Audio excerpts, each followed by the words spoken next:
Assalamualaikum warahmatullahi wabarakatuh.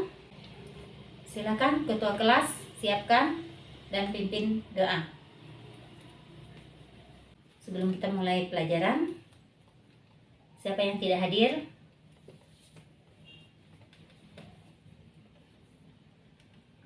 Alhamdulillah kita hadir semuanya ya. Alhamdulillah hadir semuanya. Pelajaran hari ini kita akan melaksanakan pembelajaran yang judulnya adalah pernikahan di dalam Islam. Kemudian standar kompetensi memahami ketentuan pernikahan dalam Islam.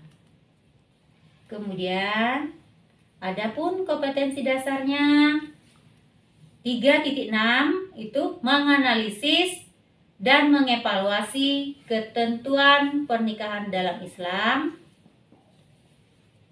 4.6-nya menyajikan prinsip-prinsip pernikahan dalam Islam. Adapun tujuan pembelajaran kita yaitu siswa mampu menjabarkan ketentuan pelaksanaan pernikahan. Yang kedua, siswa mampu menguraikan dalil-dalil tentang ketentuan pelaksanaan pernikahan berdasarkan syariat Islam.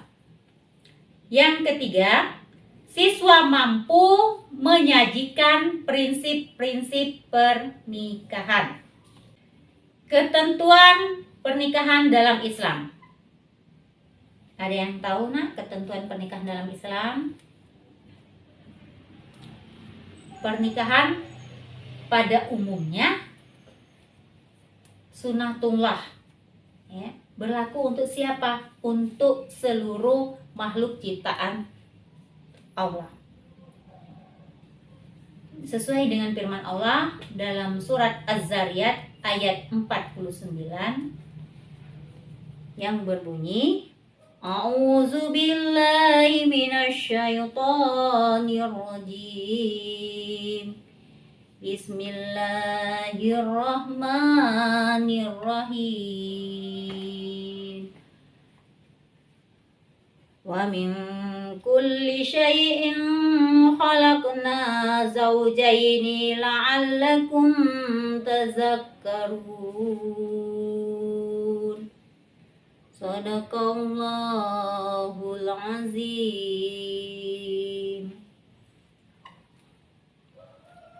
Dan segala sesuatu kami ciptakan berpasang-pasangan supaya kamu mengingat akan kebesaran Allah.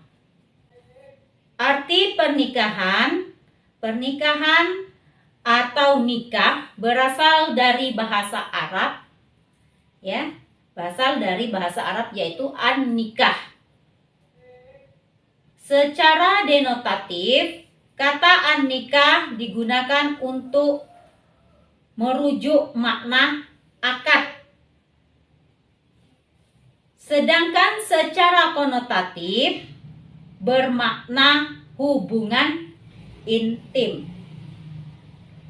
Dalam istilah syariat Islam, berarti pernikahan itu adalah melakukan suatu akad atau perjanjian untuk mengikat diri antara seorang laki-laki dan seorang perempuan serta menghalalkan hubungan kelamin antara keduanya dengan dasar sukarela dan persetujuan bersama demi terwujudnya keluarga yang bahagia yang diridhoi oleh Allah Subhanahu wa Ta'ala. Paham anak-anak ibu tentang arti dari pernikahan? Adapun tujuan pernikahan, satu, untuk memenuhi tuntutan naluri manusia yang asasi. Untuk tuntutan manusia yang asasi.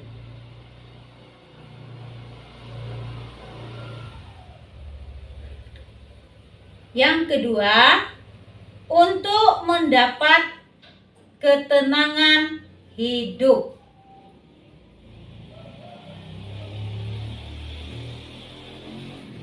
Dengan adanya menikah, orang merasa tenang. Kemudian, membentengi akhlak. Yang keempat, untuk meningkatkan ibadah kepada Allah Subhanahu wa Ta'ala. Yang kelima, mendapatkan keturunan yang saleh, ya, keturunan yang soleh. Dengan ada pernikahan berarti menentukan anak-anak yang soleh. Kemudian untuk menegakkan rumah tangga yang islami. Itu merupakan tujuan pernikahan. Jadi kalau kalian mau menikah, lihat saja atau ingat-ingat tujuan pernikahan yang ada di dalam ketentuan Islam. Kalau mau menikah, berarti kita harus tahu terlebih dahulu apa hukum nikah. Ada yang tahu tentang hukum nikah? Ada? Coba anak ibu, Alfio tahu tentang hukum nikah? Tidak. Kalau Aulia, hukum nikah, ya, pada awalnya itu hukum nikah ini adalah mubah. Dari mubah bisa menjadi wajib, dari mubah bisa menjadi sunnah, dari mubah menjadi haram, dari mubah bisa menjadi makruh. Tergantung apa niat orang itu dalam menikah. Hukum nikah mubah tadi adalah boleh menikah, boleh tidak. Orang tersebut boleh nikah. Nah, bisa dari boleh menikah dan boleh tidak ini menjadi wajib. Yang seperti apa yang hukumnya menjadi wajib adalah bagi orang yang telah mampu baik fisik, mental, ekonomi maupun akhlak untuk melakukan pernikahan, mempunyai keinginan untuk menikah, dan jika tidak menikah maka dikhawatirkan dirinya akan terjerumus pada perbuatan maksiat. Ada yang tahu apa maksiatnya? Iya, betul. Perbuatan zina. Pada zaman sekarang ini, prisek sepertinya ya sudah terbiasa. Kemudian, tadi wajib, sekarang sunnah. Sunnah adalah bagi orang yang telah mempunyai keinginan untuk menikah, namun tidak dikhawatirkan jika dirinya tidak menikah, tidak terjerumus pada perbuatan maksiat. Nah, orang ini tidak buru-buru untuk menikah, ya. Orang ini tidak buru-buru untuk menikah karena dia tidak khawatir kalau dia tidak menikah tidak akan berbuat maksiat. Kemudian makruh. Hukum pernikahan yang makruh adalah bagi seseorang yang mampu menikah tetapi dia khawatir akan menyakiti wanita yang akan dinikahinya atau menzalimi hak-hak istri dan pergaulan yang dia miliki dalam memenuhi hak-hak manusia atau tidak, minat terhadap wanita dan tidak mengharapkan keturunan. Istilahnya orang ini belum mampu. Ya, istilahnya orang ini belum mampu untuk menikah. Kemudian yang haram. Haram ini adalah bagi orang yang yakin bahwa dirinya tidak mampu untuk melaksanakan kewajiban-kewajiban pernikahan. Istilahnya dia khawatir dia akan menyakiti, ya, menyakiti. Lebih istilahnya dia akan menyakiti pasangannya kalau dia menikah. Dia akan menyakiti pasangannya atau hanya tujuannya untuk menyakiti. Itu hukumnya haram. Kemudian ada yang tahu tentang mahram, nak? Ada? Mahram adalah orang yang tidak boleh dinikahi, ya. Laki-laki tersebut tidak boleh menikahi wanita tersebut dikarenakan sebab-sebab tertentu, ya, sebab-sebab tertentu. Maka mahram dibagi menjadi dua bagian, dua kelompok, ya. Pertama kelompoknya adalah mu'abbad, ya. Kelompok mu'abbad ini adalah wanita yang haram untuk dinikahi selamanya bagi laki-laki tersebut. Siapa saja kelompok orang yang diharamkan dinikahi oleh laki-laki tersebut? Ada yang namanya keturunan. Ya. Keturunan itu siapa saja? Ya, bisa adik perempuan, kakak perempuan, anak perempuan, bibinya, ya. Bibinya untuk dilarang menikah atau saudara satu walinya. Kemudian yang kedua apa? Selain keturunan, yang kedua adalah pernikahan. Disebabkan karena pernikahan. Karena pernikahan tidak boleh menikahi suami, tidak boleh menikahi ibu mertuanya, ataupun istri menikahi bapak mertuanya. Yang ketiga adalah persusuan. Paham tentang persusuan ini? Nah, tidak. Kenapa? Ya. Persusuan ini merupakan dia tidak terlahir dari wanita tersebut, tetapi dia mempunyai hubungannya disebabkan karena persusuan. Kenapa? Dulunya masih bayinya dia menyusu kepada ibu tersebut, seperti Nabi Muhammad SAW menyusu kepada Halimah Sa'diyah. Yang keempat adalah dikumpulkan atau dimadu. Dua orang bersaudara tidak boleh di satu suami, atau bibi dan ponaan tidak boleh satu suami. Ini kita beralih ke sama dengan penjelasan nanti pada ghairu mu'abbad, yaitu ghairu mu'abbad mahram disebabkan menghimpun dua perempuan dalam persaudaraan. Dalam satu pernikahan itu dua perempuan dia bersaudara, itu tidak dibolehkan. Yang berikutnya adalah jenis-jenis pernikahan. Nah, sebelum kamu melanjut ke pernikahan, pikirkan ada beberapa jenis pernikahan yang harus kamu ketahui. Yang pertama adalah poligami. Poligami adalah satu suami beberapa istri. Istilahnya seperti ini. Poligami artinya perkawinan seorang laki-laki dengan lebih dari seorang perempuan. Yang kedua, poliandri. Pernah mendengar poliandri? Poliandri adalah perkawinan seorang wanita dengan laki-laki lebih dari seorang. Kalau dalam hukum kita Islam itu adalah haram. Ya, wanita tidak boleh mempunyai suami lebih dari satu. Nanti nasab anaknya dengan siapa? Yang ketiga adalah monogami. Yang ketiga adalah monogami. Monogami, seorang suami mempunyai istri cukup satu.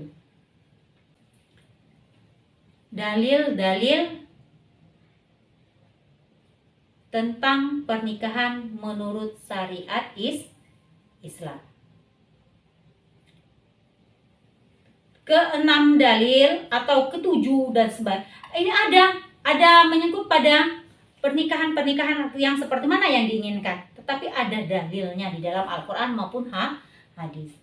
Ya, pernikahan sebagai sarana untuk melahirkan banyak keturunan. Itu ada dalilnya.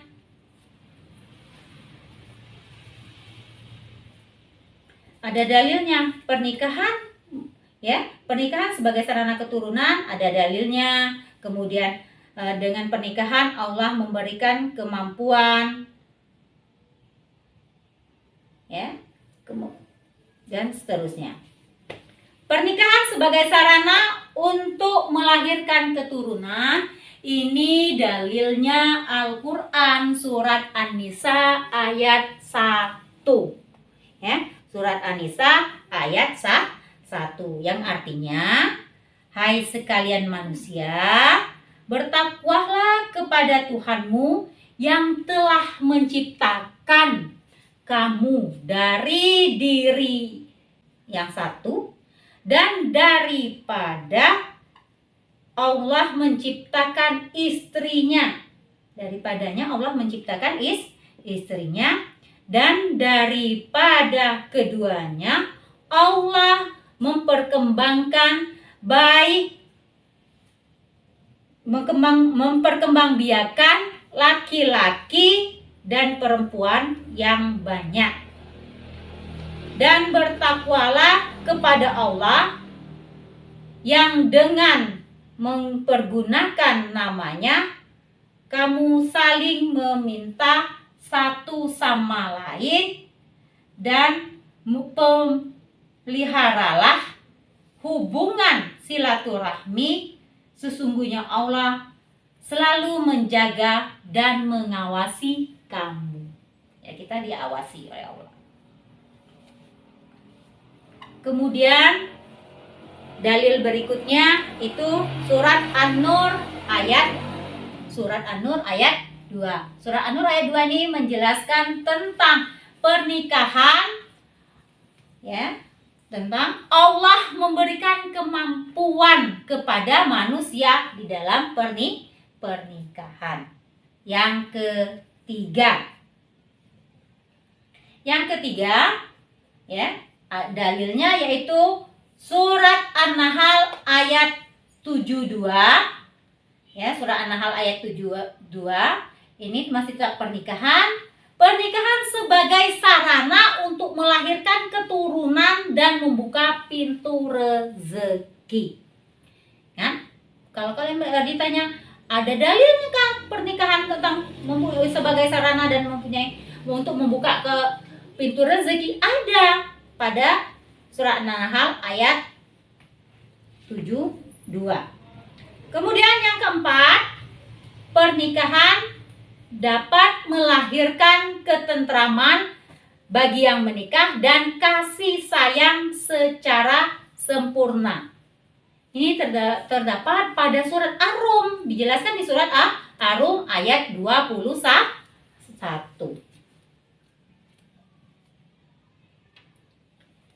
Sedangkan dalil yang kelima itu terdapat pada surat Az-Zariyat yang pertama pembukaan pembelajaran kita tadi, itu pada ayat ke-49, ya, tentang kita harus berpasang-pasangan. Kata Allah, berpasang-pasangan sama jenismu, bukan yang jenisnya satu. Ini tidak. Pada ayat ini banyak yang salah mengartikan. Ya, salah mengartikan sesama jenis. Sama berpasang-pasang tapi jenismu. Dia mengartikan berarti jenisnya kalau laki-laki dengan laki-laki, kalau perempuan dengan perempuan. Ini salah, nak. Maksudnya bagaimana akan mengembangkan atau memberikan keturunan baru kalau bukan dengan lawan jenis. Nah, pernikahan ini akan konsekuensinya Allah menciptakan manusia ini untuk pasangan. Yang ke-6. Ini hadis Nabi. Nabi mengatakannya, pernikahan dapat menjaga pandangan dan nafsu. Ya, ini diriwayatkan oleh Bukhari wal Muslim. Ada yang mengatakan ini Ibnu Majah dan Tarmizi. Ya, bagi yang mampu untuk menikah, pemuda yang dikatakan Rasul ini untuk menikah, barang siapa di antara kalian berkemampuan untuk menikah, kata Rasulullah SAW, maka menikahlah. Karena nikah itu lebih menundukkan pandangan mata ini, nak, tidak lihatnya. Kemudian dan lebih membentengi farji kemaluan. Dan barang siapa yang tidak mampu, maka hendaklah ia saum. Apa arti saum? Iya, betul, puasa. Puasa karena saum itu dapat membentengi dirinya. Apa hubungannya saum dengan pernikahan? Kalau tidak nikah, silakan saum. Iya, betul sekali pendapat Mufika, bahwa kalau kita belum sanggup untuk menikah, maka untuk menundukkan nafsu itu dengan berpuasa. Orang yang berpuasa tentu dia akan menundukkan nafsunya. Itu pelajaran kita hari ini. Sebelum Ibu akhiri, Ibu meminta kepada kalian untuk meresume pelajaran kita hari ini, ya. Resume pelajaran kita hari ini dari mulai pengertian pernikahan sampai kepada dalil-dalil pernikahan. Kemudian tugas untuk di rumah, siapkanlah sesuai dengan petunjuk yang Ibu bagikan ini. Maka kalian harus kerjakan secara baik, yaitu membuat silsilah keluarga dari pihak ayah yang akan mengetahui siapa mahrammu. Kemudian silakan pelajaran ini diulang-ulang di rumah, nak. Jangan sampai pelajaran ini jam ini kita belajar, setelah Ibu keluar dari ruangan, anak Ibu keluar juga ilmu yang didapatkan pada saat ini. Ya. Baru kan ulangi pelajarannya. Kemudian nantinya bisa diterapkan dalam kehidupan kita sehari-hari.